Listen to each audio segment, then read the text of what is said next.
Hi, I'm Jeff Brandis, and welcome to Heart and Mind Mondays, where we take the most challenging day of the week to set your heart and mind up for success. Let me tell you, I am extremely excited to introduce to you our guest of success today. It is someone who is very special and dear to my heart, someone who is in my family, a cousin, but let me interject here, more importantly, feels like a brother to me my whole life, is the vice president of the real estate division of Eastern Savings Bank, Mr. Kirk Warner. Kirk, welcome to Heart and Mind Mondays. Thank you, Jeff. I'm very excited to have you with me today. I have to let the audience know how special it is to have you here with me, because we have been very close as we've grown up together, and obviously we're family, we were cousins, but more importantly, you're the brother that I've never had, or should I say the brother I've always had. I remember being a kid and wanting to emulate you, and I copied everything that I can remember. Everything that you did, I wanted to be just like you. And I want to say today, as we're doing this interview, this success interview, that I still want to be everything that you are. You're a great motivator to me to live my life, and I only pray that I live my life the way you have done yours. In my eyes, you are a great family man, a great business professional, and you have had tons of passions in your life that you've pursued, and you've been successful in some. You haven't pursued your ultimate dream in others, but you kept going. You've adapted to life, whatever it throws at you, and you've been able to take a breath and go to the next level. And right now, as we speak, you are a vice president of the real estate division of Eastern Savings Bank. You have a finance degree, and money and finance is your passion. And my first question that I'd like to ask to you is where did that begin? Why finance? Why the interest in that? And I mean, we're all interested in money, don't get me wrong, especially the entrepreneurs that watch these videos. But why do you think you are why do you think you are today where you are, and kind of how did you get there? It's interesting. I went to college. I was in junior college at Community College of Baltimore. I played baseball, and I was pursuing my dreams of baseball, which at the time, I wished very much to try to take that to another level. And I went to junior college to try to pursue that on a baseball scholarship. I played there for a year, ended up transferring to, luckily, it's the greatest move I think I ever made, was to transfer to George Washington University. Hold on, let me interject real quick. The community college that you play baseball for, first of all, let's let the audience know that was a top 5 ranked team in the country. It was good. Right? Yeah, I mean that's junior college at its highest level. It was an unbelievable team. It was probably, I played baseball in my life, but up to that point, that was the most phenomenal team I've ever played for, even including GW when I went there. But I did play there for a year. It gave me the opportunity to start college. I didn't know what I wanted to do. Ended up, after playing a year there, I got an opportunity with a full scholarship to go to George Washington University in D.C. I had no idea what I was getting into, nor what I wanted to pursue. So I went there for a year, and I ended up getting my degree from there. But I decided that's okay. I want to. They give you a scholarship. I did get a scholarship. Okay, yes, I got a scholarship. Yep, and my baseball talents got me there, thank God, because I'm not sure I would have gotten there otherwise. Okay. But getting in the school was a blessing. It was a great education and a great degree from a great school. And I really didn't know when I graduated from there where I was going to go. I was, what am I going to do? And I ended up taking a little time off after college, interviewing after school. After I graduated, they came in, interviewed a lot of the graduates, and kind of like a career day. Yeah, like a career day. And okay. I was a finance major. I'm sorry you started with that, but I was a finance major. I just felt that was my strength, that I wanted to be in the finance industry. I initially thought maybe it's brokering, stock brokering, that type of thing. It didn't end up there. I went with finance, and after getting my degree, I ended up working, again, the companies came in to interview. I ended up working for the Office of Thrift Supervision, which is a regulator of banks. It was right up my alley with my finance degree, and I went with it. But again, I was really unsure what I wanted to do, but finance seemed to be where my heart took me. You must have a love of numbers, right? Yeah, I did, and I love love of money. I did like money. Yeah, I did like money. Who doesn't love money, right? So absolutely, it sounds like a journey that was adventurous. Yeah. To say the least, right? Yeah.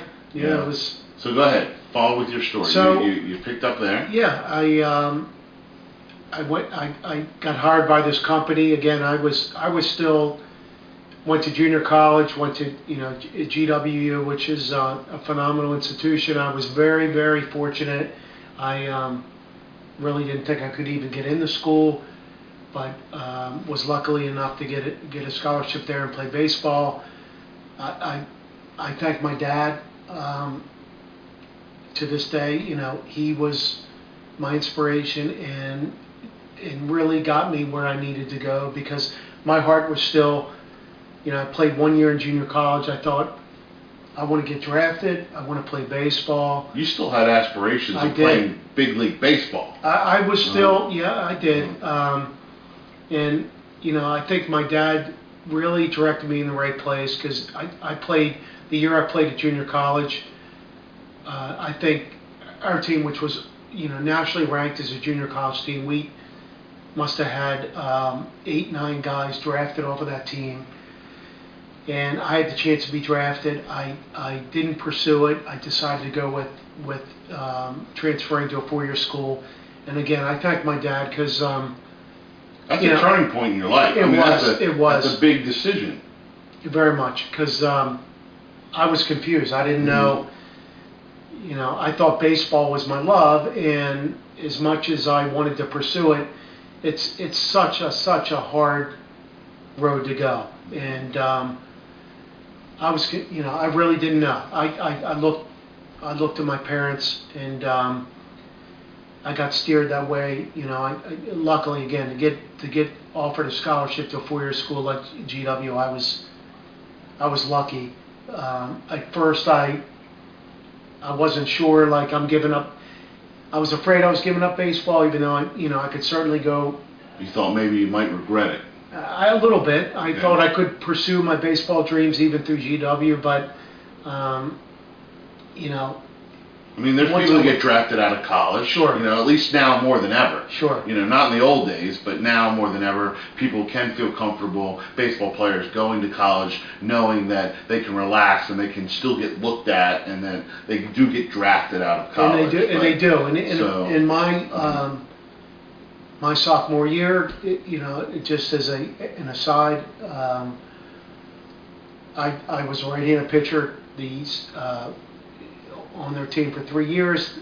Our main left-hander pitcher ended up playing professional ball, ended up playing multiple years in the minor leagues, ended up the hitting instructor for the Pittsburgh Pirates, and now he came back to GW. He's now their head coach at GW. Wow. Okay. After many, many years in minor leagues. But again, it was just a very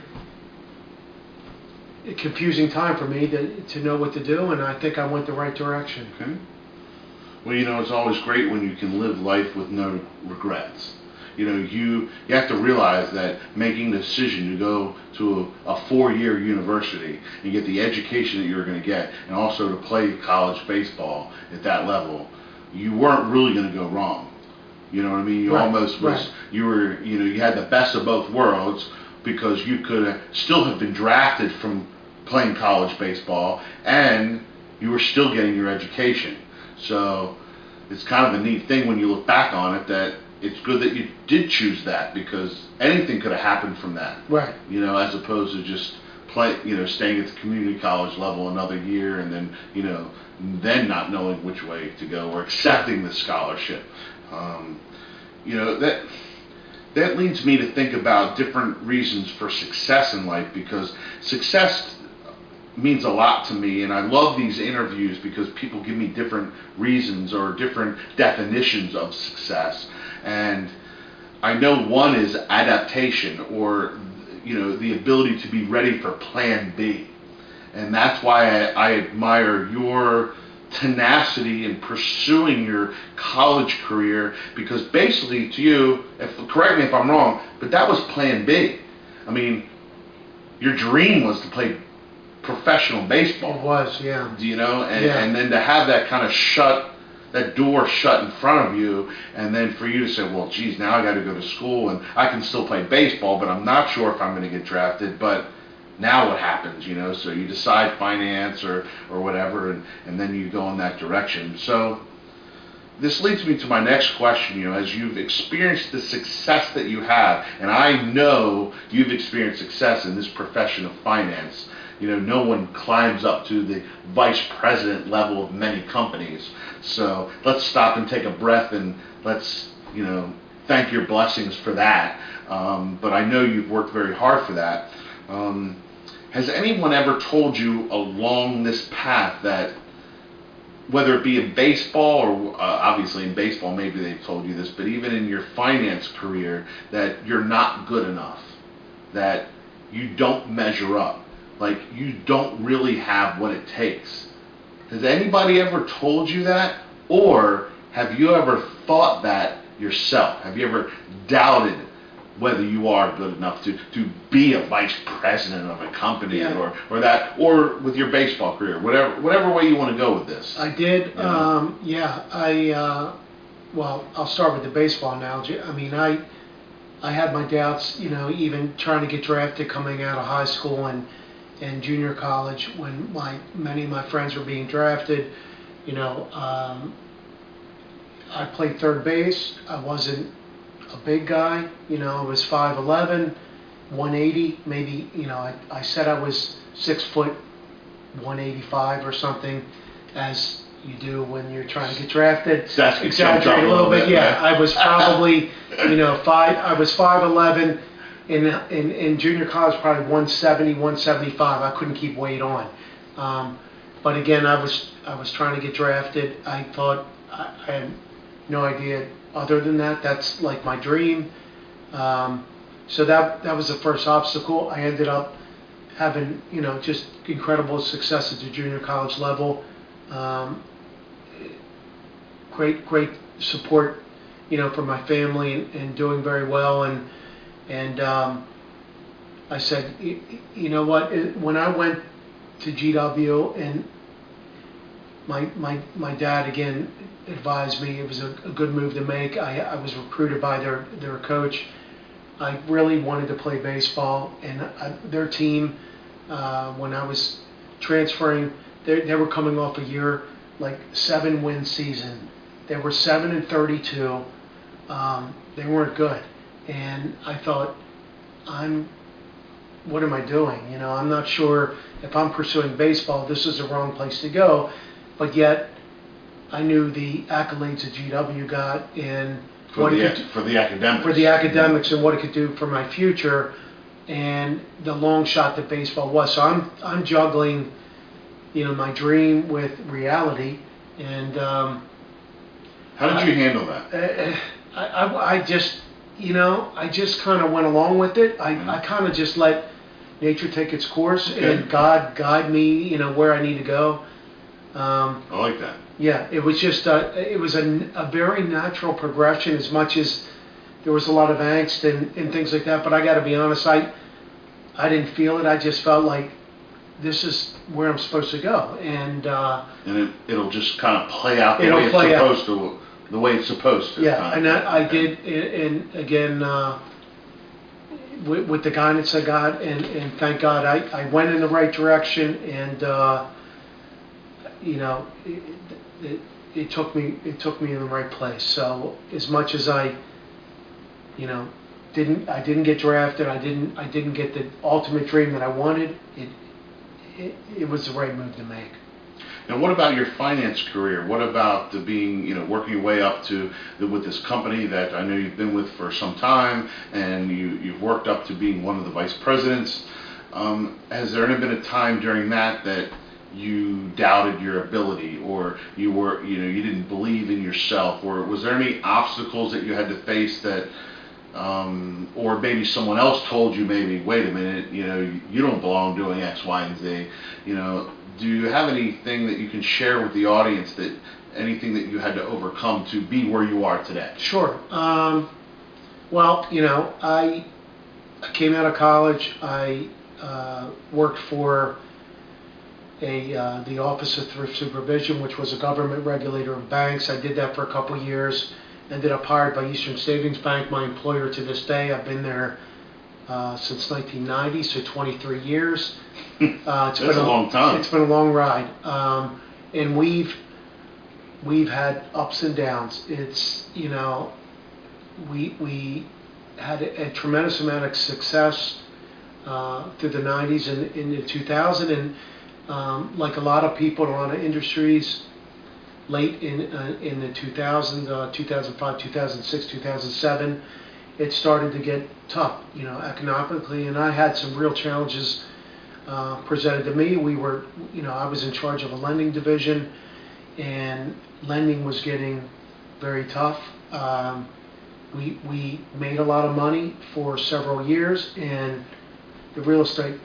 I mean, everybody knows what the real estate market did. It's come to a halt. It came to a halt, right? I mean, we called it a tsunami. Okay. I mean, our bank had tremendous years for 3, 4, 5. I mean, we made money every year from the year I was there, from 1990 till 2007.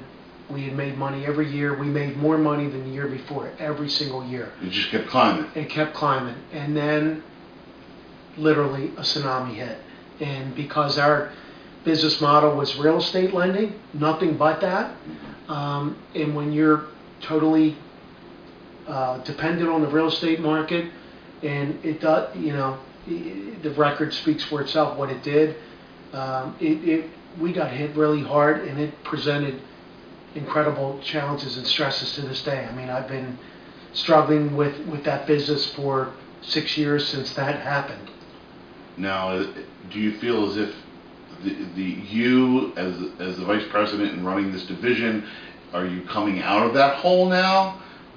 Is there a light at the end of the tunnel, or do you think that there's another move that you may be making within the company, or for survival, or not only survival but to thrive within this business to keep going forward? Yeah, I think. We keep thinking we're at the end of this tough road, and it's going on again, starting in 2008. Every year we think it's getting better. The bottom's happening. We're going to be back lending, making money again, seeing the good days. We've watched, we've lost people. I mean, people have lost their jobs. People have lost their jobs. We've had a couple layoffs. It's been that's heartbreaking. Incredibly taxing on me personally, my friends. Very, very challenging times. But as we keep getting closer and closer to the end of this cycle, we think we're close. But it's been a tough ride. After many years of riding. Just an incredible good ride. I know what it's like to go through the tough times now. I've seen it. So when you go through the tough times, and I think this is good for our audience to learn about because everything isn't always hunky-dory, what is your mindset during the tough times? Like when you don't know what the future holds. Yeah. You know, everything's easy when things are good. But when things aren't good and you don't know where you are in the next year or so or within the year ahead of you, where things are, people want to learn from that. So, you know, as you running this division and you being one of the vice presidents in the company, what's your mindset like during the worst time? Some people say the second worst time in our economic history of the United States of America. Yeah. I mean, it Since could the be Depression, right. yeah, I mean, it could be the second worst time. So, when you come home at night to your family, and you know, or when you go to work in the morning to take on the day, you know, what gets you through that darkest time? I mean, I think you're through the darkest time, or at least you keep saying every year that's been there since then, it's getting better. Yeah. But what has gotten you through that darkest time with your mindset? What do you focus on? Honestly, it's been difficult. I have stressful days. I have anxiety. I have a lot of, you know, I want our company to get through this, and I know we will, and we're on the right path. But you know, with a lot of the people I feel responsible for, and again, 23 years with one company, and I want to stay with them, and I want to see us get back to the glory days again. And the whole industry has changed. It'll never be the same. The real estate industry has changed forever. It's not a bad thing. It's just the days, the way the market was, and the amount of money. Kind of that saying now that's popular. It is what it is. Yeah, now, yeah, right? it is. And it's yeah. just, now we have to adapt to it. You do. You have to adjust, and regulations have changed. It's just the whole environment has changed, so we have to adjust with it. But to answer your question, you know, there was a lot of stress, and there continues to be. But I come home to my family. My wife Laura and my kids. I pour my energy into them, and they do the same to me. Even in my most stressful, they know when I'm stressed. They know when I'm having a bad day, and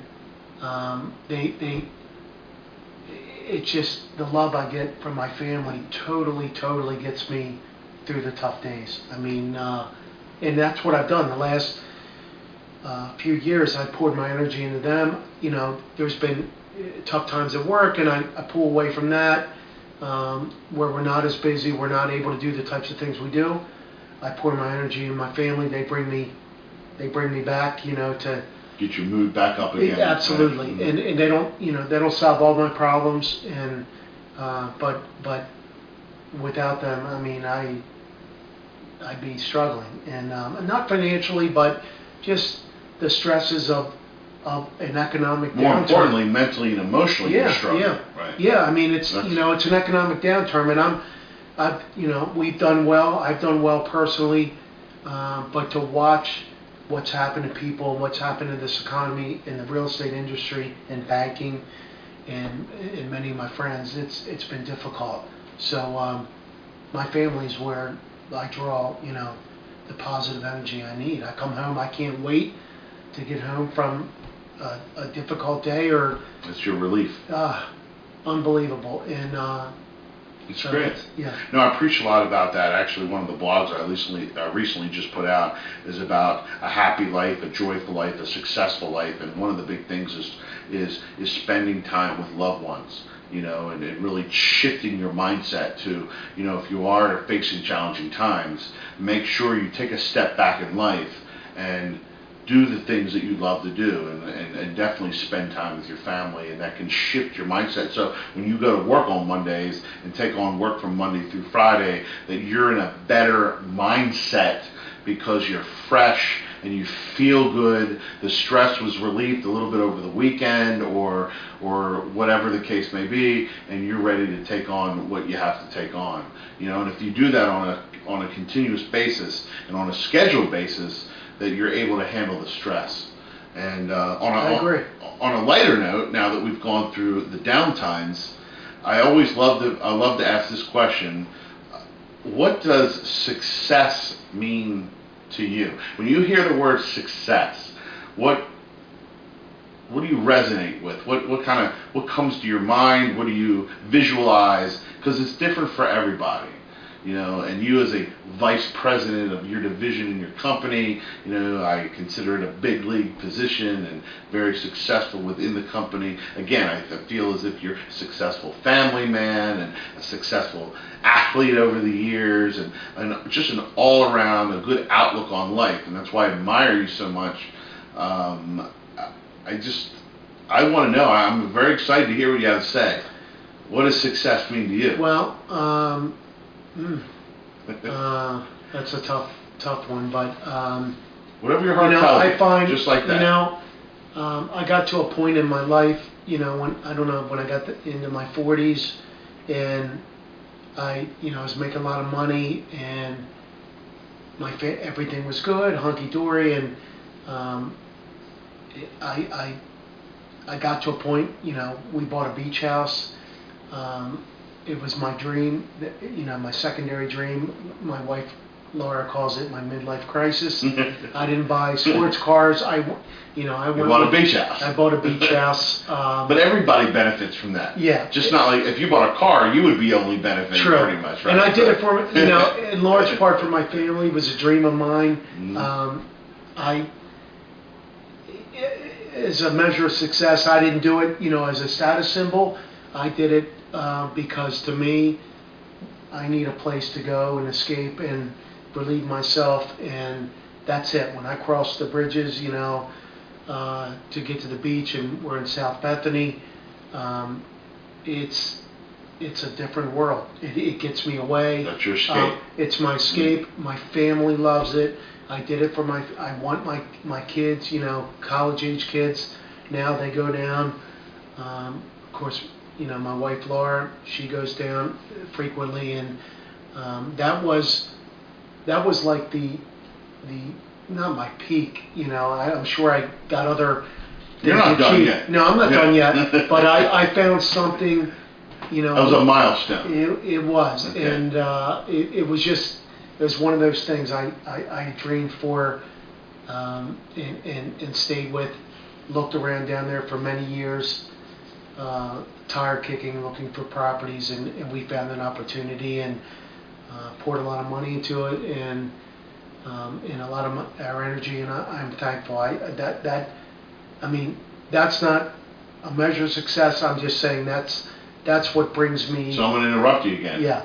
What does it mean to you? Well, it's yeah, it's what I worked for. I think you know, I wanted something for my family, and something that we've been to the beach. You know, we went as kids.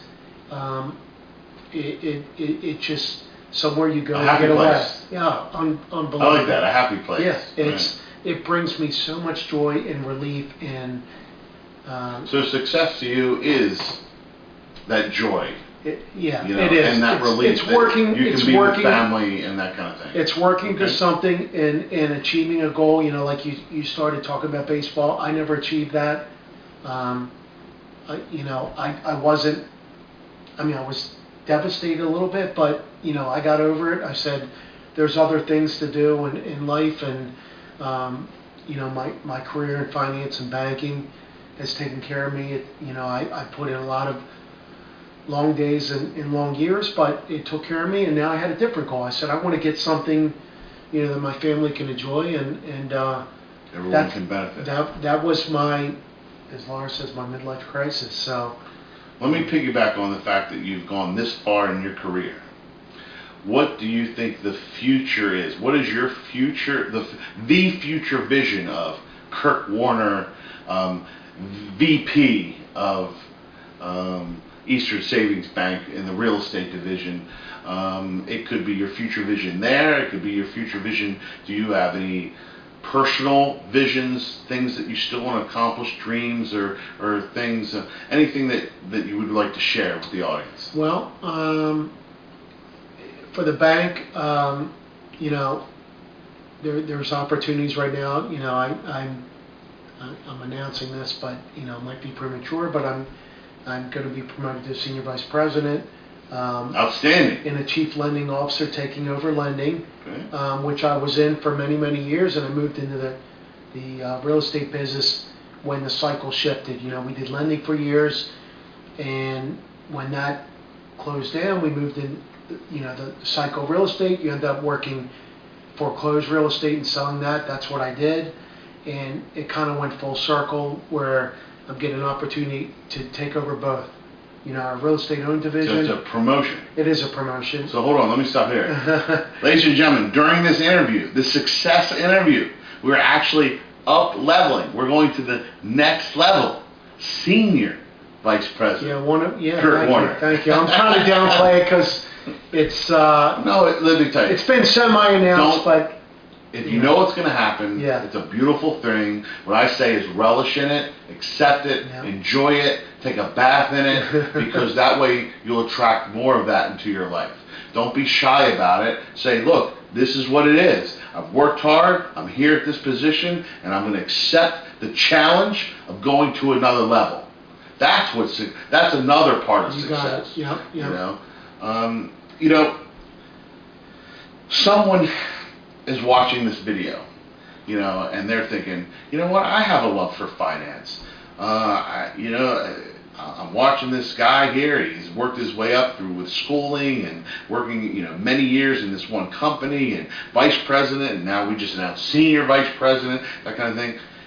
What words of wisdom would you have for someone that has the same passion that you have for numbers and money and finance and that kind of, it's a lot more than that. It's organization of numbers. It's organization of money. Kind of, that's the concepts that I've kind of feel the energy of when you describe what you have done for a living. I always tease you about, are you closing accounts, and those kind of things. We've always joked around about that, but you have closed many accounts to be where you are today. So if someone out there wants to be where you are right now, throw them out some words of wisdom. What can they do to better themselves? You know what? It doesn't have to be finance. That was my passion. I got into something. I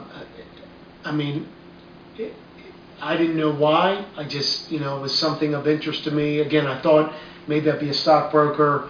Didn't even go that path. Things kind of fell into my lap. But the key is passion and drive. That whatever you do, I went heavy into whatever I did, and it was started in junior college. When I went to GW, when I graduated, when I started my career, I never gave less than a full effort, and nature took its course. I didn't know exactly how things would pan out. I swear, it's not like I drew my business plan up from day one, but I worked hard, and I had passion, like you have passion, Jeff. And say the least. Yeah, and it's that's what it's about. If you stick to it and you continue to go after it and stay committed, and I did that, and things just kind of took care of themselves. I didn't always predict. Even in my career at Eastern Savings Bank, it seemed like every 3 or 4 years my career would take another step. Okay. I never asked for the next step. I never predicted the next step, but it came to me because I worked hard and I was committed and I was passionate, and the next step would come, and it just kept coming and coming and coming. Every 3 or 4 years, it was the next opportunity. It was the AVP, the VP. I was taking over this division, taking over Aria, and it just kept happening that way. And it seemed like whenever. No coincidence. No, I not what you're describing. I'm not sure. There's no coincidence. I felt like I was lucky because every time I felt like, well, I'm not sure, where do I go from here? Right when I thought that, every single time, I could tell you, every 3 or 4 years, I felt like I've maxed out, or what am I going to do next? The opportunity came. I was promoted, or I got something that came my way, and I only thank, the people that have, that'll give me that opportunity, but it's about the passion. In the mindset world, if you talk about every 3 years or so that you ask, where do I go from here? In the mindset world, we talk about ask and it is given, and it is always given. And of course, that is kind of in the scriptures as well. When we deal with our higher power in prayer, we ask for guidance. I always talk about God, my higher power to please show me, teach me, and guide me regarding whatever situation I'm in. And when you ask, it is given. So every time you have asked, where do I go from here? There's been no coincidence that you've been shown. I agree. I mean, you're describing that right now to a T. That is amazing. All right? So don't forget to ask for what you want if you're pursuing your passion. Ask and it is given. Passion, commitment, dedication, and yes, you have to take action. You actually have to work hard to accomplish your goals. Kirk, thank you very much. Thank you, Jeff. I'm very grateful for you to be a guest of success here on Heart and Mind Mondays. Thank you.